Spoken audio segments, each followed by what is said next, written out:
Sebelum kita memasuki ke topik utama, mari kita saksikan video informasi berikut ini. Video tentang bagaimana Tiongkok membangun 113 kota dalam waktu 40 tahun dalam kecepatan membangun yang tidak banyak yang paham bagaimana semua ini bisa terjadi. These widespread and varied economic incentives, coupled with massive government spending on infrastructure to better connect the country, allowed new cities to seemingly grow out of nowhere at a rate that remains unmatched at any time in human history. While the likes of Shenzhen, Guangzhou and Wuhan are now more widely known, dozens of others are yet to achieve the same notoriety, despite now having enormous populations and playing an increasingly important role in the global economy. Guiyang is a classic example of this. Home to 900,000 people before the reforms, it's now a city of 3.4 million, despite sitting more than 550 kilometers from the sea.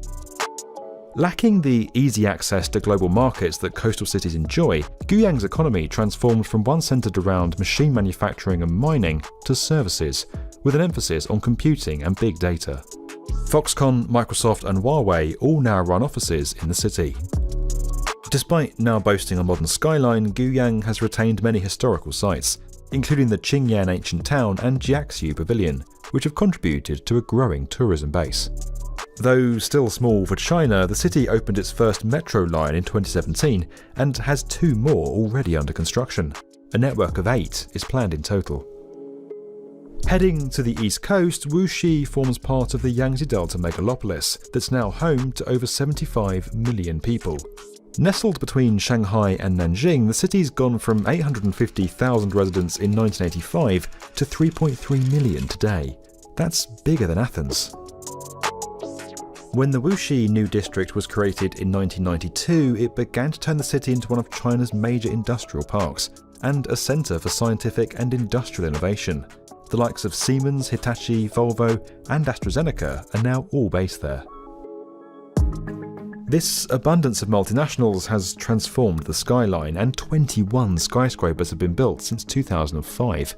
3 supertalls were opened in 2014 alone. Tourism's also played a part in the city's growth, particularly as it boasts one of the world's tallest statues, the 79-metre Grand Buddha at Lingshan. For comparison, the Statue of Liberty is just 46 metres tall without its base.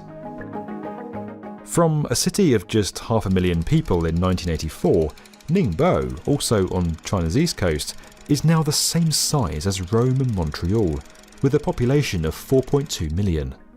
Designated as one of 14 open coastal cities in 1984, that's a special type of economic zone for port cities, Ningbo now acts as a trade hub for the southern Yangtze River Delta, and since its merger with the neighbouring Zhoushan in 2006, it's become one of the busiest ports in the world. As a result, Ningbo forms a major part of China's 21st century Maritime Silk Road initiative, better connecting eastern China with Europe. The city's transformation has seen it develop an impressive and modern skyline boasting 22 skyscrapers with a further 12 currently under construction, including the 409-metre Ningbo Center. Kita lanjut.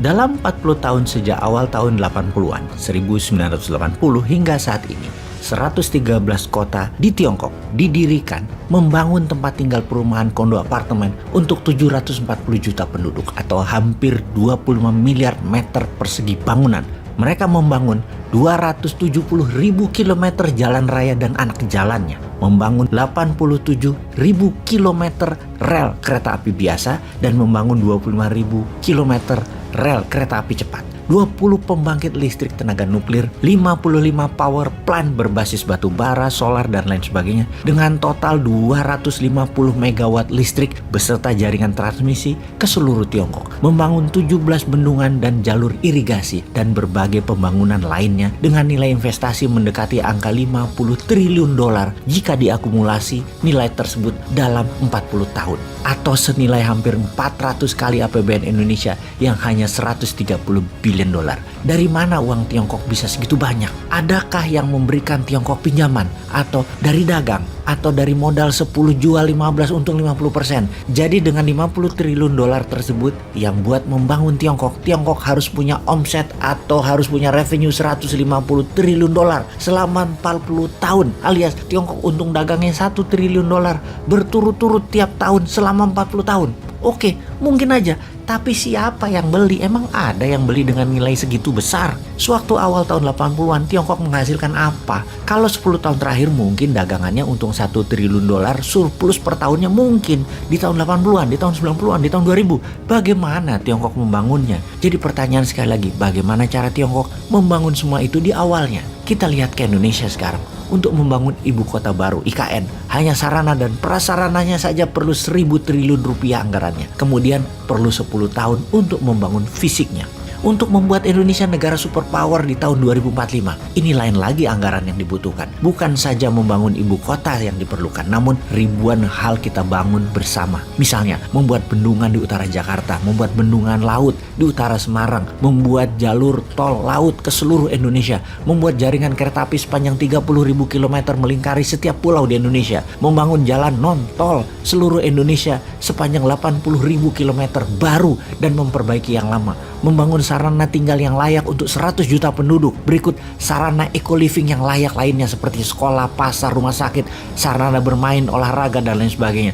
Membangun 1 juta kapal nelayan, membangun kekuatan pertahanan laut, darat, udara yang kuat, mendidik 50 juta penduduk memiliki keterampilan usaha, memiliki keterampilan produksi, dan memiliki keterampilan digitalisasi di dalam dan di luar negeri. Bagaimana memberikan 20 juta UKM dimodali untuk meningkatkan usaha dan meningkatkan produksi. Dananya pasti diperlukan bukan hanya 11.000 triliun rupiah atau dalam bilangan dolar 750 billion yang belum juga 1 triliun dolar, maka kita perlu dalam 23 tahun ke depan setengah apa yang diperlukan Tiongkok membangun. Indonesia butuh sekitar 25.000 billion atau 25 triliun dolar atau setiap tahunnya lebih kurang 1 triliun dolar atau 1.000 billion dolar. Baru pada tahun 2045 Indonesia menjadi negara superpower sejajar Tiongkok, sejajar Amerika. Dari mana 25 triliun dolar tersebut? Atau per tahunnya dari mana 1 triliun dolar? Atau dalam 1 tahun perlu dana segar